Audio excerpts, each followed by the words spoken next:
Hello everyone, তোমরা সবাই কেমন আছো? আশা করছি সবাই ভালো আছো। তো দেখো, একটা নতুন রেসিপি ভিডিও নিয়ে তোমাদের সাথে এসে পড়েছি। কচুর শাক, যেটা আমি আগেও বানিয়েছিলাম, কিন্তু তখন ভিডিও লাইফে আমি ছিলাম না। তো ভাবলাম যে বানাচ্ছি যখন, তোমাদের সাথে একটু শেয়ার করে দিই যে আমার প্রসেসিংটা কীরকম, আমি কেমনে করে বানিয়েছি। তো কচুগুলো কেটে ফার্স্টে ভালো করে ধুয়ে নিয়েছিলাম জল দিয়ে।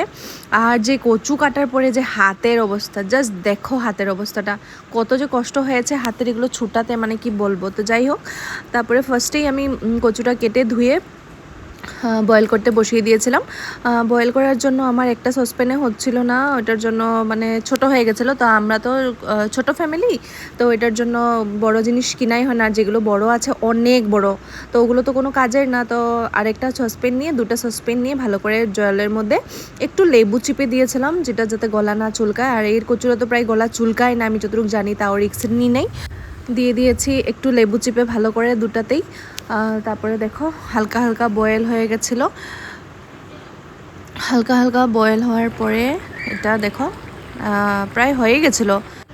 তারপরে বয়েল হওয়ার পরে তারপরে ঝাঁঝরিতে নিয়ে কচুগুলোকে নামিয়ে নিয়েছিলাম। কচুগুলোকে নামানোর পরে তারপরে জল দিয়ে না একটু ধুয়ে নিয়েছিলাম। আমি জানি না হ্যাঁ জল দিয়ে ধুই কিনা, কিন্তু আমি ধুয়ে নিয়েছিলাম। সবাই বলে কচু বয়েল করার পরে জল দিলে গলা চুলকায়, কিন্তু আমি ধুয়ে নিয়েছিলাম। তারপরে ধুয়ে নেওয়ার পরে রসুনগুলো একটু ছেঁচে নিয়েছিলাম, একটু হালকা হালকা করে। তারপরে কড়াইয়ের মধ্যে তেল দিয়ে দিয়েছিলাম, শুকনা লঙ্কা ফোড়ন দিয়ে দিয়েছিলাম, আর একটু পেঁয়াজ দিয়েছিলাম। আমার পেঁয়াজ দিয়ে বানানোর অনেক ইচ্ছা ছিল, তো পেঁয়াজ দিয়ে দিয়েছিলাম। তারপরে পেঁয়াজগুলো হালকা ভাজার পরে রসুনটা দিয়ে ভালো করে একটু ভাজা ভাজা করে নিয়েছিলাম। ভাজা ভাজা করার পরে নিয়ে একের পরে কচুগুলো দিয়ে দিয়েছিলাম। কচুগুলো দেখো কত ফাইন বয়েল হয়েছে, আর খুব টেস্ট হয়েছিল খেতে।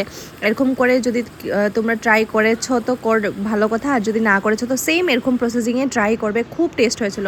তারপরে কচুগুলো দেওয়ার পরে হলদি, লবণ আর একটু জিরার গুঁড়া দিয়েছিলাম। তারপরে ভালো করে কষিয়ে কষিয়ে নিয়েছিলাম।